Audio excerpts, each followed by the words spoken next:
Good morning, diyan muna kayo, huwag sana malaglag. Malaglag patay.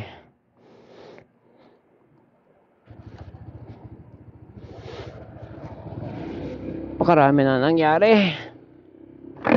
Start with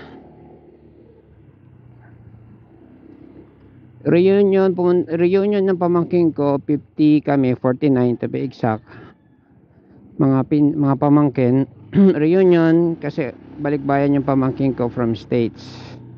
23 years siyang last na umalis. So 23 years later, single pa naman siya hanggang ngayon. Sama niya boyfriend niya na American / Vietnamese. Vietnamese in blood, American born. Yung kwentuhan, eat all you can dyan sa tramway. Tapos ano kami, uwian na, pero nag-aya siya ng mga pamangking ko na mag club. So nag club sila. Si teacher excited, sumama. Syempre ako driver, sama rin ako. So, first time ko nakapasok ng club. Tanda ko nito. Yung club na yon, bago ka pumasok, bayad muna bago pasok. So bibilin mo yung either table or couch. Table 4K, couch 10K, ganun. Whether mag-isa ka lang or marami kayo, parang maximum of 4 sa table. Standing maximum of 10 sa couch. Yan. So lumalabas, 2 table kami, 1 couch. Yan. Pero bayad muna, credit card, ganyan, ID yan. Enjoy. Ano yung club tawag nito? Tawag nun? Yung DJ, yung range ng kanyang music in terms of time. So from latest fad to 80s. Isipin mo, maisasayaw mo si Bon Jovi. Yan, so mahusay din yung DJ. Tapos yung service nila, mga bouncer, ganyan. Very involved sa guest. Ganon. Kasi parang ako may naka-assign sa amin na 3 bouncer nung lumabas kami. 3 bouncer yung nag-alalay sa amin. Siyempre ko 3 mo. Para lang itabay yung mga nagtitinda ng sampagita. Hanggang kasi inatid ko si Bunso. Sabi niya, suka na ako, dad, uwi na ako. Sabi ko, mag-candy coffee ka muna, tapos magpahalata sa sa angkas na lasing ka. Ganun. Pero kayanin mo sabi ko ganun. Mahulog ka dyan, ako. So sumakay siya ng grab ng angkas. Tapos ayun, nakauwi naman. Sobra daw, nag-text sa akin yung grab driver. Sabi niya, sir, nasobrahan yung sukli ko. Sabi ko, bukas na lang. Tulog na yung hinatid mo Ako nag-book. Sabi ni Bunso, naman daw, naihalo niya naman daw sa maraming pera yung sukli. Lasing na rin siya daw ng gabi. Maliban niya kung magkano. Sabi nga niya, keep the change na nga lang daw. Yung 235 to 250 yung sukli sa 500. Di keep the change pa. Nga lang, 350 daw na ibigay ng driver. Poor driver. Sabi ko, pag nag-text uli, bigyan ko na lang kahit 50. Kasi malay natin kung totoo o hindi. Pag hindi totoo, tip niya na yun. Hindi pa naman nagte-text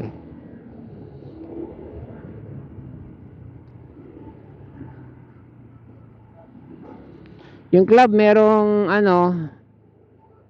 merong naglalambitin sa towel sa cortina. Tapos mag-split, gano'n. May gano'n. Tapos pag umorder ka ng bottle, kasi nga 4K, dalawa kami ni teacher Pag umorder ka ng bottle, diba, bottle of wine, whiskey, kung ano man, merong ang ihahatid sa'yo, merong lucis yung bottle, lalaki yung may hawak. Tapos merong dalawang showgirl na na nakatanga ng ganda. Model yung itsura tsaka yung katawan. Sasayawan, ano sila, tawag nito, synchronize silang sayaw, may hawak silang ilaw na ano, nagbibling. Ang ganda tingnan. Ay, astig to ah. So kada battle na order may ganun.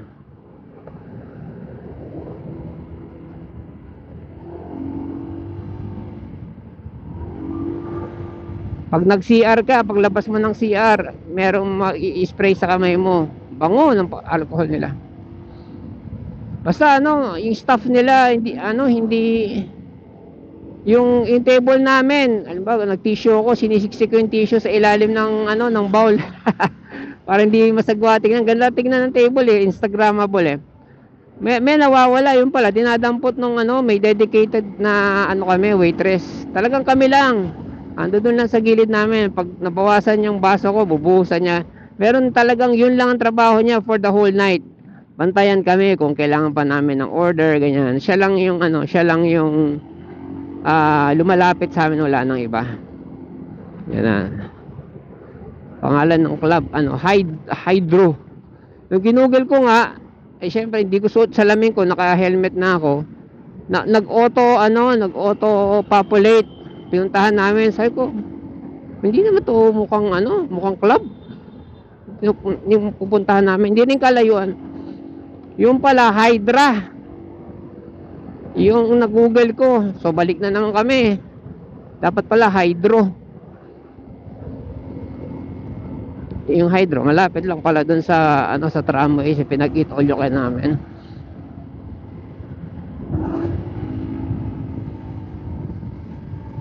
Kita nyo ba yung speedometer? Yung dulo lang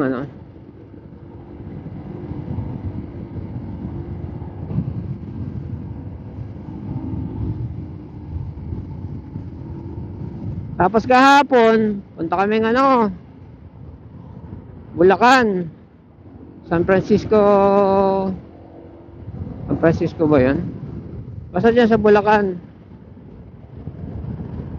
Ilan ba San Francisco dyan sa Bulacan? San Francisco del Monte. Ginawa ko pa yung isa pang tuta na Belgian. So, hindi ako pinatawad. Itawaran ko sana ng 1K. Sabi 2K daw talaga kasi may bayar ding iba eh. So, tatlo na yung tuta. Parehas itim. Dalawang itim, isang brown. Yung Belgian talaga na brown. May PCCI yung parent, pero syempre ito, bahala na ako kung gusto ko pa papelan. Pero yan, wala pang papel, wala pang injection, lahat. Bahala na.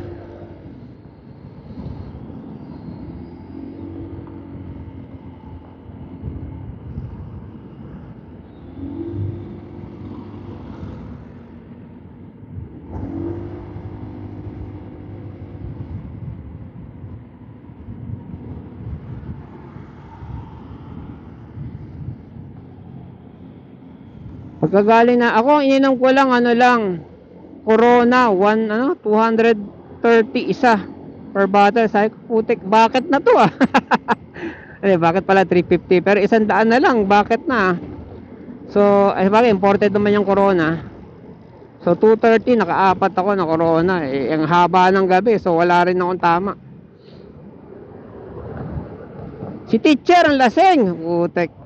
Kasi yung kabilang table, yung couch, pinupunta-punta niya. Nandun yung mga pamangkin ko, punta pa na, sayaw sila doon. O kami, pinupuntahan.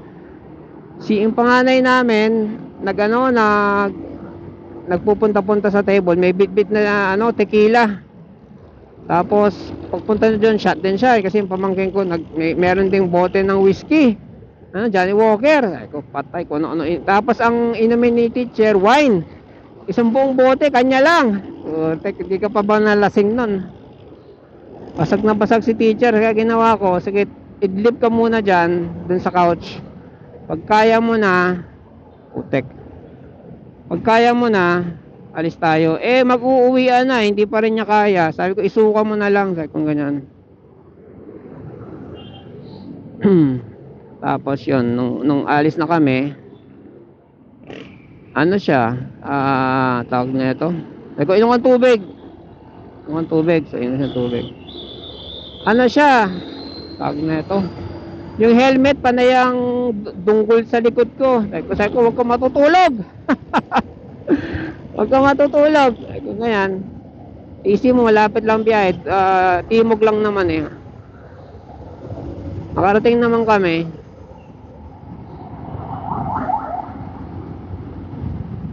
Pero yung pagod, kasi ako, biyaya ko noon, the night before, biyaya ko sa gabi, biyaya ko sa araw, magkasunod. So, wala akong tulog sa gabi.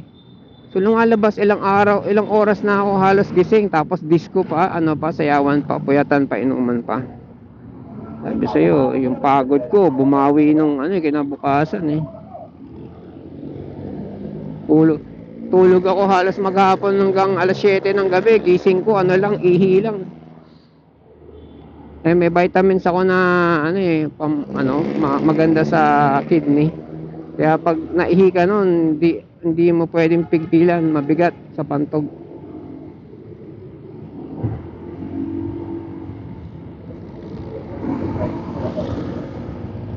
So Sunday 'yon, kahapon walang pasok. So, tapos inubliga kami nung nagtitinda ng tuta, may-ari ng tuta. Sabi niya, sir, either kunin nyo ngayon or bebenta ko na lang sa iba. Kasi sabi ko, next week na lang, sa mga pakiramdam nung kasama ko. Inaangkas namin yung tuta, sinakay namin sa bag, pinasok namin sa bag na malaking bag yun, pang camping. Laking bag nun. Doon namin sinuot yung tuta, tapos nasa harap ni teacher yung bag.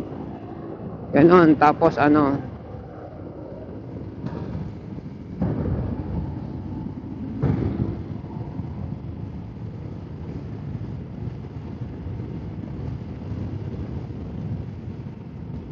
naka 106 na ako nito isang araw. So ngayon 95. Hindi ko rin ibirit masyado. Nung pumunta kami ng Bulacan, nakadalang punta na kami. Hindi ko palibasa kilala yung kalsada ron. May hams na matarik, matangkad, na walang kulay. Di syempre napapreno ako, pero too late na, lumagpas na sagasaan ko na yung hams. Umumpog yung yung shocks, sumagad yung shocks dito sa harap. Ako patay. Ngayon, after nun, inoobserbahan ko syempre itong motor, itong shocks, itong manibela, itong inoobserbahan ko. Ang nangyayari, parang pag binibitawan ko siya, nagwiwigil. Mamaya try ko, pero wag dito.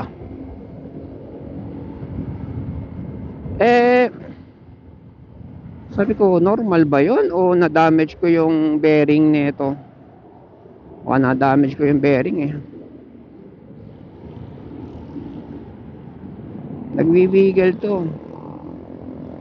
Kasi nakakakita naman ako ng ng nagwiwigil na nagwiwigil na manibela. Kahit mga big bike nga, di ba? Ang tawag doon, wiggle of death. Sabi ko, normal lang siguro yun eh. Naging aware lang ako na nag-o-observe ako dahil nalubak kami ng malalim ng mataas na humps. Yung humps ang tangkad eh, parang mga side mga shortcut, mga subdivision ganyan. Doon kami dinala ng Waze. Del Monte ba yun? Basta San Francisco. Sa La Sandra subdivision, gawa ng Camellia.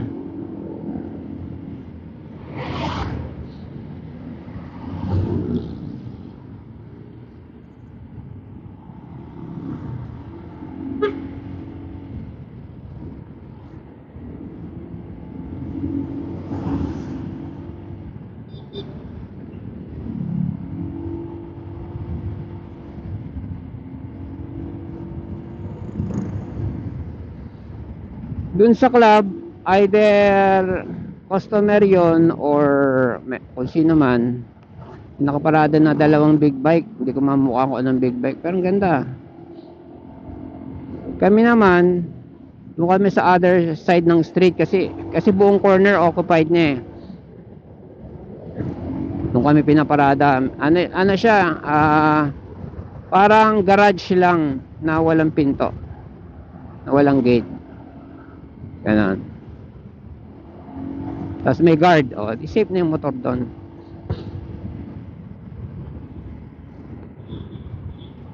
Tatlo yung bouncer. Nung uuwi na kami, tatlo yung bouncer. Ang tagal namin mag-setup eh. Susuot ng gloves, suot ng balaklava, susuot ng helmet, i-on yung communicator.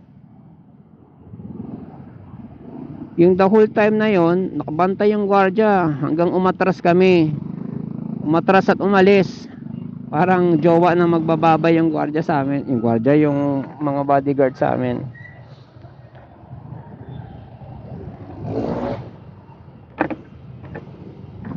Tapos yung mga nagtitinda ng sampagita, tinataboy nila politely.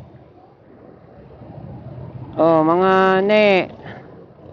wala, hindi sila bibili, mga ganon. Nataboy nila. So, hindi ka na mababother sa mga ganon. Sabi nung bodyguard na isa, ang tawag po dito sir, super club. Ganun talaga, overstaff kami. Sabi ko, parang ang dami nyo. Ganun, kasi kita nyo, merong naghulog ng tissue paglabas ng CR. May dumampot kaagad, split second. Tapos yung naggaganon sa labas ng CR, tatlo. Laging tatlo eh. Yung magdadampot ng magpupunas ng wisik ng tubig, mag-i-spray ng kamay, at may hiwalay pa yun sa bouncer sa CR. O, di ba?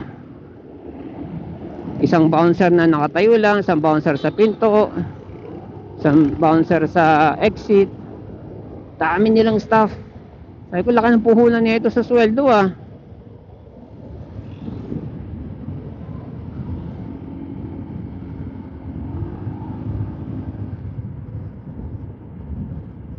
So dalawang tubig, 4 na beer, 2 pulutan ko nachos, tsaka 430 yung nachos.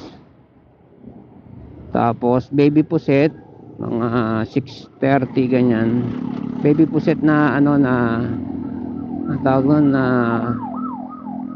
yung fried na may harina, yung parang ring ganyan.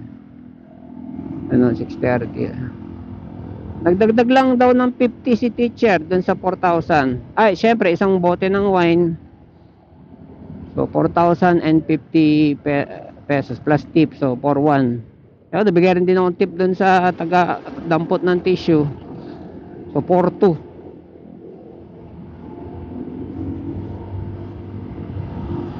Na ubos na.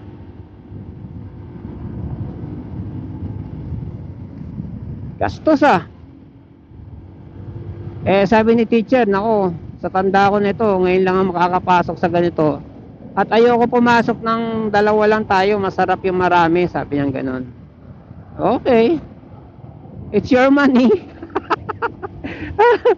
Ako, di mapag-asa sa gano'n eh. Sasayaw-sayaw lang kayo. Ay, no. Pag-asa. Yung 4,000 ko, papampagawa ko na lang ng kisame. Pag nakita nyo yung kisame namin,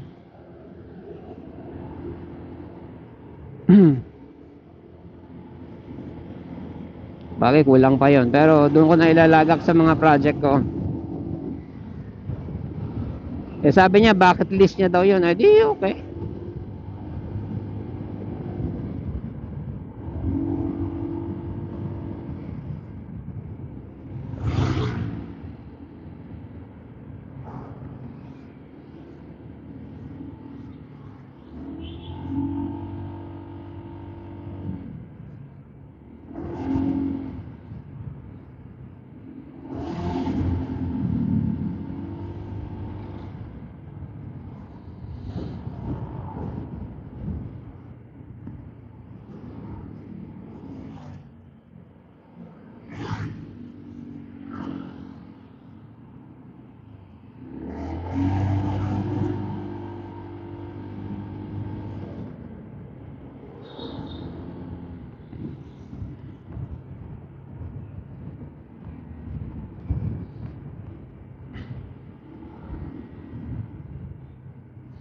So far yung mga nagastos ko rito na accessories, yung extended tapalodo sa 300 plus yun, walang 400 shipping pa.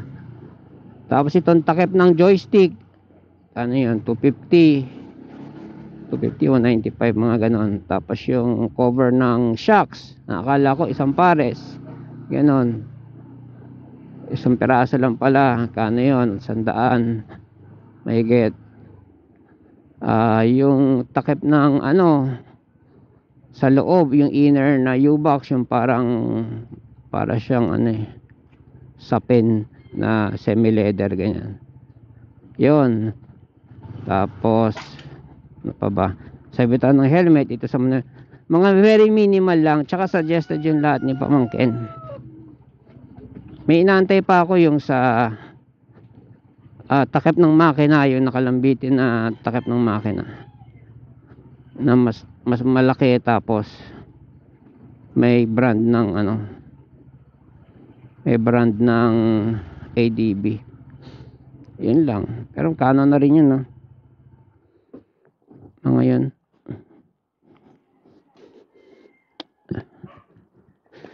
patay, sana nandito susi ko.